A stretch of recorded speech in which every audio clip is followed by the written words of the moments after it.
ल आज चाहिँ हामी हाइक जाँदैछौँ माथि स्तुपा। त्यसको लागि चाहिँ हामी बोटिङ गर्नुपर्छ परसम्म। बोटमा जाने सुई अनि त्यहाँदेखि हिँड्नुपर्छ। त्यहाँ निकै तिमीको चस्मा नभएर मैले लाउन दिन आँटेको नहर है फेरि भाइ 1 करोडको भने फेरि 1 करोड मलाई सुहाउँदैन होला। अति ठुलो रहेछ यार। लेक साइडमा बिहान यस्तो सुनसान निक्लेपछि चाहिँ ट्याक्सीमा होइन, हामी त हिँड्न आँटेको पैदल यात्री हामी। लेक साइडमा हिँड्नुको मजा यही छ कि खुल्लामा खुल्ला है। यो भएन, यो चिप्लिने ढुङ्गा हाम्रो काठमाडौँमा पहिला प्रधानमन्त्रीले लगाइदिनु भएको जस्तै लाउनु पर्यो। चिप्लिँदैन, कहाँको चिप्लिन्छ। पानी पर्दैन होइन त आज, भरेसम्म त पर्दैन होला 12 बजीसम्म त। आसमान साफ है, 3 दिन तक बारिस नै हो कि। अब हामी जान लागेको डेस्टिनेसन चाहिँ त्यो माथिको गुम्बा। आजको मर्निङ हाम्रो मर्निङ वाक नै हुन्छ। मेरो त बिहान बिहानै एक्टिभिटी पुगिसक्यो त, मोबाइलले त एक्टिभिटी पुग्यो भने चाहिँ यसो रमाइलो पनि हुन्छ भनेर। के छ यहाँ टिकटको प्राइसहरू? 3 जना हजुर, हामी पारी पुग्ने हो। जाने मात्रै हो, हामी मात्रै हिँड्दै आउँछौँ। कतिजनाको? 1 वे स्तुपा फिस्टेल विथ ड्राइभर 1000 रुपियाँ। ल 1000 रुपियाँ रहेछ। ल पकड त छ। 1000मा हाम्रो इन्सुरेन्स हुन्छ कि हुँदैन?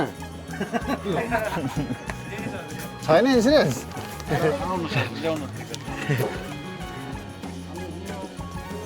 यो यहाँ ज्याकेट लगाउनु पर्छ कि फेरि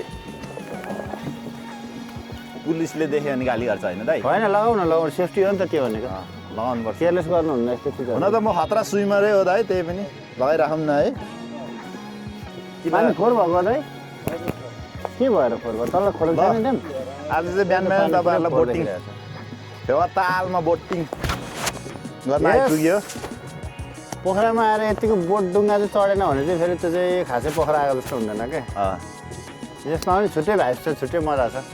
तालमा सर होइन, अहिले दिउँसो हामी त्यस्तो गर्ने होइन परको जस्तो।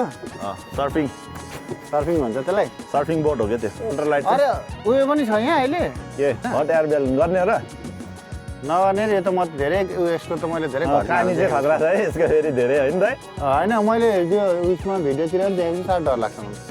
दाइ तपाईँको लाइफ ज्याकेट खोइ त?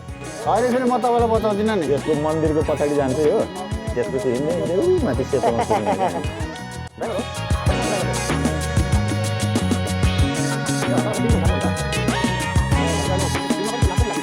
यहाँ दाइको गुनासो सुन्नु पर्यो है। दाइको पिर लाग्छ, दाइ कहिले जन्मायो होला नि आमाले यस्तो। अनि यहाँ डिस्क्रिमिनेसन राम्रो भएन है। दाइ कालो छ भनेर डुङ्गामै चढ्दैन मान्छे। हेरिदिने मेरो दाइलाई हेरिदिने त्यस्तो भएन नि त यार। ल दाइहरू के भन्नु चाहनुहुन्छ? त छोरी मान्छेले कालो मान्छे भनेर हेर्छन्। अनि म मान्छे कालो होइन, मन सफा छ भनिदिनु दाइ। ल दाइको शुभ नाम के पर्यो भन्नु दाइ? मेरो कालीचरण। नाम पनि कालीचरण। दाइले गफ हान्ने होला। लास्ट भन्ने मान्छे हुनु त रहेछ नि दाइ यार। कालीचरण, हाम्रो कालीचरण दाइकोमा चाहिँ अबदेखि तपाईँहरूले त्यसो कालो सर्छ भनेर नबस्ने काम चाहिँ नगर्नु होला। बस्नु दाइसँग सर्दैन, म बसिरहेको छु दाइसँग। ओल पिस प्यागोडामा जाने हो। यहाँ स्टेप छ, रमाइलो हुन्छ। स्ट्रेचिङ नगरी हिँड्नु हुँदैन त यस्तो गालोमा, थाहा छैन? स्ट्रेचिङ त वहाँ पुगेपछि हुन्छ हाम्रो त। बाटो चाहिँ एकदमै व्यवस्थित छ। तपाईँहरू पनि सर्ट हाइक भनौँ गर्न चाहनुहुन्छ भने यो ट्रेल आउँदा हुन्छ। यहाँबाट ठ्याक्क माथि पिस पागोडामा पुग्नुहुन्छ। त्यहाँदेखि भ्यू राम्रो आउँछ। त्यसपछि तल झरेपछि डेभिस फल हेर्न पाइन्छ, गुप्तेश्वर गुफा हेर्न पाइन्छ। त्यहाँदेखि ट्याक्सीको सुविधा छ, बसको सुविधा छ। ट्याक्कसँगले फर्किने। यहाँ आइसकेपछि चाहिँ हामी यतिको भ्यू देखिन्छ। ताल पारी, फेवाताल, लेक साइड। घाम लागेको अझै राम्रो देख्थ्यो है। ल स्तुपा चाहिँ धेरै नजिक आइ त गयो नि त। त्यो माथि एउटा स्टेजमा पुगिन्छ। अब बाटै रहेछ त बाइक त आउने त। कतातिर ठ्याक्क घाम परेको बेलामा माथि आकाश खुलेको बेलामा उसको पनि देख्छ माछा पिछ्रेको। सनबाद भएको बेलामा हिमालमा सनबाद भयो नि ठ्याक कस्तो मजाको बनाइदिएको रहेछ है सजिलो एकदमै बिगिनर फ्रेन्डली यहाँ आइपुग्यो हामी टी ब्रेक त्यो ठाउँलाई चाहिँ ठ्याक्कै के भन्छ अब ठ्याक्कै त दिदीलाई नै यो त हामी अन द वे छौँ जस्तो पाएको अब चिया खाने खाने अनि एकछिन ट्याक्क दिदी यो ठाउँको नामलाई के भन्छ ठ्याक्कै अनारु अनादु तर घाम नलाएर नै रमाइलो भएको अर्कै खालको त्यो समरको हुन्छ नि पानी पर्नेवाला अनि के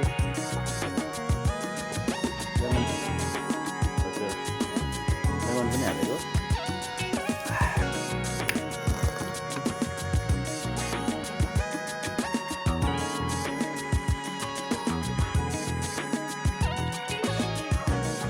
ए तैँले त तलकोमा फोटो देखाइस् मेरो यहाँ फोटो देखाइदिनु पर्ला यहाँ थियो मेरो फेरि फोटो यहाँ खिचेको झुन्डेको छैन हो तर यहाँ फोटो खिच्दै थियो एउटा यहाँ राम्रो रहेछ यो ठाउँमा साँच्चै खिच्नै पर्ने खालको ठाउँ रहेछ यहाँ खिचेको थियो फोटो चाहिँ ल दाजुभाइको पनि जाओस् न यहाँ ल भयो ल थ्याङ्क यू ल धन्यवाद थ्याङ्क यू धन्यवाद ल फोटो पनि खासमा यसरी ट्रेकिङ गर्दा पनि यसरी हिँड्नुपर्ने रहेछ रमाइलो लिने हो नि त खास अब हामी चाहिँ पुग्ने भन्ने सोचिन्छ डेस्टिनेसन खुट्टातिर जुगाहरू लागेको छ कि हेर्दै गर जुगा लाग्छ भने चाहिँ खानु दिनुपर्छ लाग्यो भने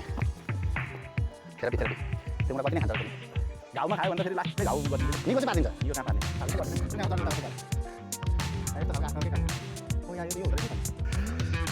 कस्तो हरियो यार है दामी आजको जे भने प्लान बबाल भयो स्टार्टिङ यतिको चाहिँ हुनुपर्छ घुम्न आएपछि पोखरा नजिक भयो भने पुरा प्योर जङ्गलको भाइब आइरहेको प्योर नेचरमा आए जस्तो भयो नि हेर्न पछाडि आज त कुरै छोड्यो त हामी वेदरले पनि साथ दियो फुलहरू सबै तल झरेछ है कति राम्रो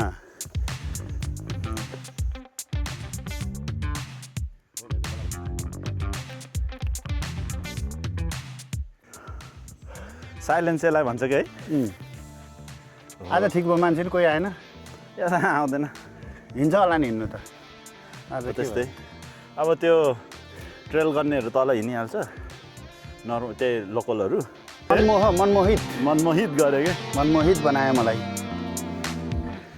हरेक ठाउँमा कस्तो होइन यार म यी हावासँग बहेका शीतहरूसँगै यी जङ्गलका चराचुरुङ्गीको गुनगुनाहटसँगै हजुर यी सडकहरूसँगै यी ढुङ्गासँगै यी शीतसँगै यी लेउसँगै यी झारपातसँगै मनमोहित भएका छु अरे तेरिका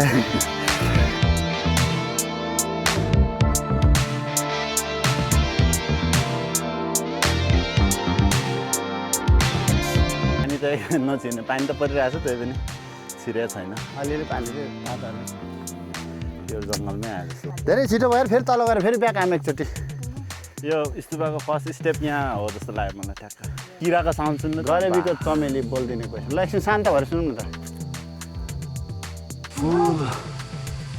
ठ्याक्क यहाँ आइपुग्दाखेरि चाहिँ पानी पर्यो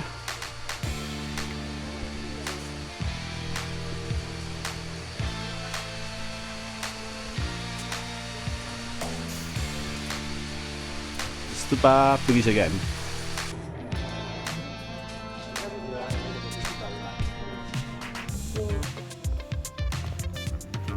ल त्यही भिडियोदेखि फोटो निकालौँ ल हामी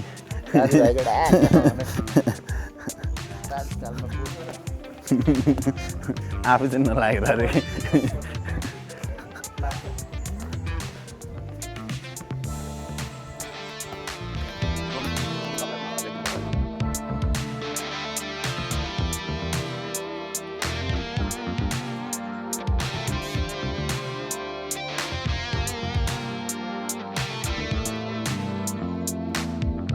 ल यो यहाँसम्म आइसक्यो हामी अब छोरेपाटन देखिसक्यो यो रुख चाहिँ साह्रै रमाइलो छ यी यत्रो ठुलो छ यो रुख यहाँ हामीलाई साथ दिन आएको छ तेरो नाम के हो आइज ओइ के हेरेकोस् के देखिस् यता हेर त यता हेर हो त्यता हेर ल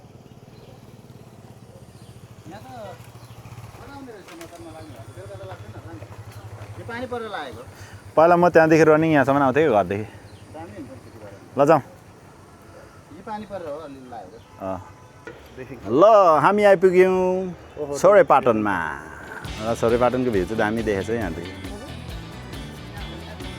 ल आज रनिङ होला जस्तो छ ए डोको रहेछ आज त जाम भनेको त अझै आउँदो रहेछ त अब गएर टक्कसँगले तातो सुप खाने कति गर्मी भयो त ल हामी चाहिँ पुरा हाइक गएर एउटा एक राउन्ड ट्रायल सकेर यहाँ छोरेपाटनको टिबिटेन क्याम्पमा आएर टिबिटेन सुप खाँदैछ ठिक छ नि टिबिटेन सुप मिस्ट ल मोमो खाइयो मिठो पनि भयो डह्रो खाइयो के छ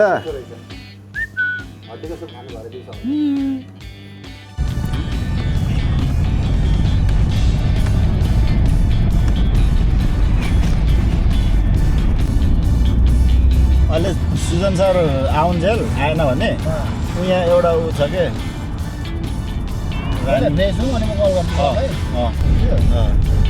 हो त्यो बस्ने यहाँ पोखरामा त बस्ने ठाउँ हो कि त्यहाँ छिर्न पाइन्छ क्या पनि छिरेको छैन अगाडि बस sir morning morning morning morning new vlogger in town ल भ्लगर हुनुभएको छ नि त आज हामी अब टक्क कहाँ गइन्छ रे अच्छा बात खेल्ने हो पुगिन्छ बाटो पुरै पिच बनाइसकेको ए पुरा पिच हो क्या त्यहाँ पुरै छ पिच कस्तो त्यहाँदेखि माथिमा निकालिसकेको छ क्या हामी जाँदा पहिला थिएन नि त होइन त्यहाँ अलिकति त्यो यताको पुल छ नि दुवैसँग बसिन्छ अनि बल्ल प्लान गर्ने हो यता चाहिँ अलिकति छैन कि त्यस्तो लाग्यो त्यहाँ चाहिँ तर प्रायः चाहिँ सबै भिजै छ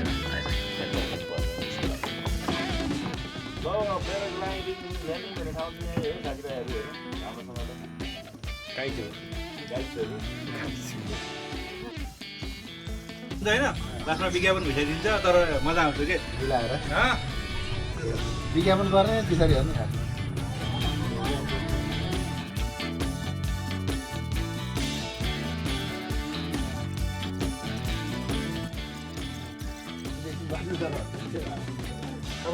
तपाईँलाई त